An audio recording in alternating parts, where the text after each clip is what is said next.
Welcome to Ripped from Reddit. I'm your host Daniel. What's something that screams middle class?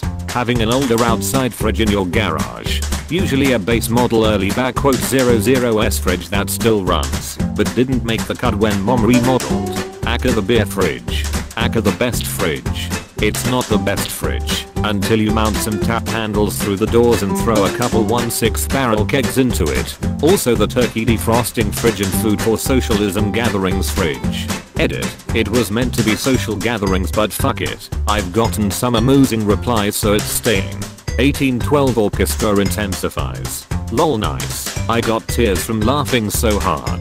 Having a 2-car garage that's so full of random shit that you can only get 1 car in it.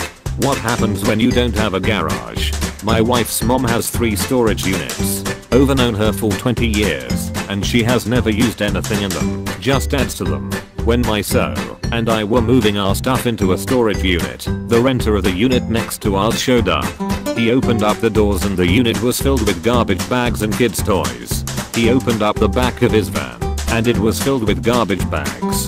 He just threw the garbage bags inside and then closed up his unit. I'm pretty sure the bags had clothes/fabric, since the bags didn't make any noises when they landed, but nothing was labeled. What's the point? Taking them to the dump would be cheaper than the cost of rent. They are probably just hoarders. Hard to make sense of mental illness. Storage units are such a genius business idea. Charge people to store their trash that they are too lazy to sort through. Out of sight, out of mind.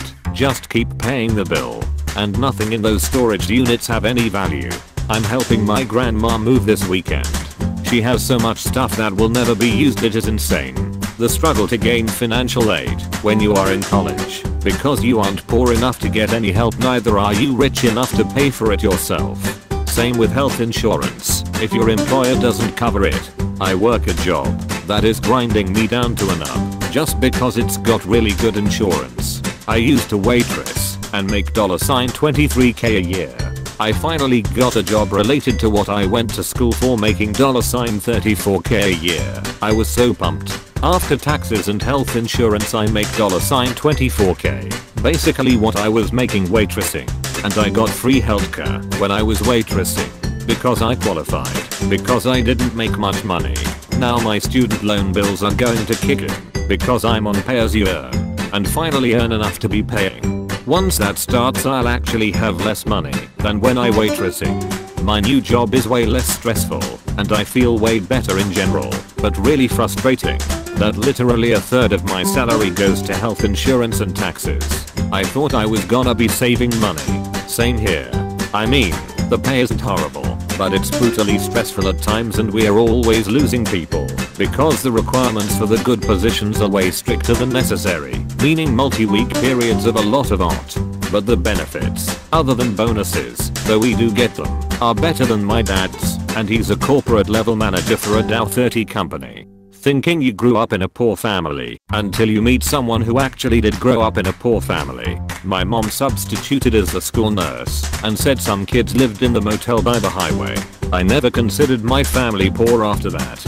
My ex lived in a pay-by-the-week motel with a kitchenette, basically a hot plate and a sink, in a slum in Denver that was so bad they tore it down in the 1970s. Yes, I'm very old.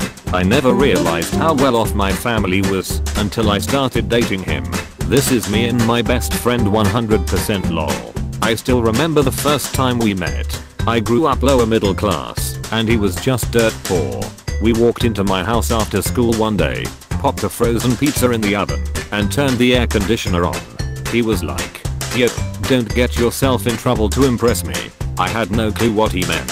He said his mom would beat his ass if he turned the air on without asking, and if they had food at his house, they could only eat when his mom cooked. Felt so bad, man, but at least he got spoiled at my house, where he was most of the time from that day forward. Hits home. I live in a place where it routinely gets to be 105 to 110 degrees and the air conditioning has to be rationed. Running it all the time means we start selling shit. Shopping at Target because you are tired of Walmart's bullshit. Target is great. It's clean. Doesn't smell like depression and employment suicide. There aren't many people there, and Apple Pay. Honestly, this I hate Walmart just because it has such a depressing atmosphere. I feel less like a shopper in there and more like a piece of livestock. Meanwhile in Target, even if the place isn't clean or in the best shape, I at least feel like I'm in a store. I feel the same way. Walmart has a super depressing, shabby color scheme and interior. It's loud and echoing. Can hear the beeping registers all the way in the back of the store. It's always in total disarray. I will do anything in my power to never step foot in one again. Going out on family trips in a big family car. Yes, driving our giant Suburban while listening to oldies or Rush Limbaugh. Hot Coke plus bologna sandwiches. You always have snacks in the pantry, but the kids always complain there's nothing to eat. Their less privileged friends think you're rich. Their rich friends think you're cooler than their own parents. You have nice things, but no money to easily replace them other than financing. You buy stuff on a credit card and pay it off over a couple months. You drive vehicles that look average and easily blend into traffic, are pretty dependable, and you focus on function and dependability. You do some of your own maintenance, or all if you're skilled enough. You don't live paycheck to paycheck, but you feel like you do. You put some money in savings for a rainy day.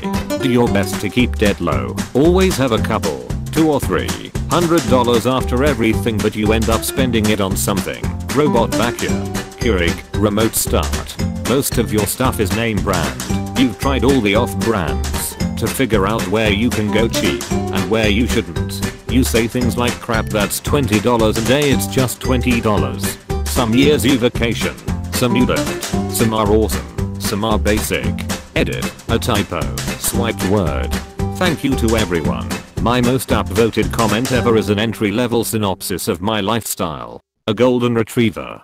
Chocolate lab. Can confirm, I'm middle class. Source, chocolate lab is at my feet. Being a needy pain in the ass. Labs are the best. Family road trip to Myrtle Beach. I swear Ohio has an obsession with Myrtle Beach. Ohio has an obsession with anything that's not Ohio. Myrtle Beach. Hating Michigan. LeBron James. Going to a neighborhood picnic and this is the important part. Already having everything you need, including paper plates, plastic utensils, and that plastic outdoor tablecloth all folded up in some plastic storage containers in the room that you converted into walk-in storage with shelves for all of your extra sh*t that you use only once or twice a year and so don't want it in your kitchen. You have a gajillion cases of soda here too. You also have charcoal, lighter fluid, and a grill in the garage or in the utility shed. And of course you have hot dogs or ground beef and buns in the freezer and all necessary condiments in the fridge. Duh. You have all of these extra items handy. BC, you got a good deal at Costco. Having too many damn mugs in the cupboard and too many signs on the walls. Also, magnets on the fridge from everywhere you've gone. Having a living room that barely gets used and a family room. Or having a living room and a den.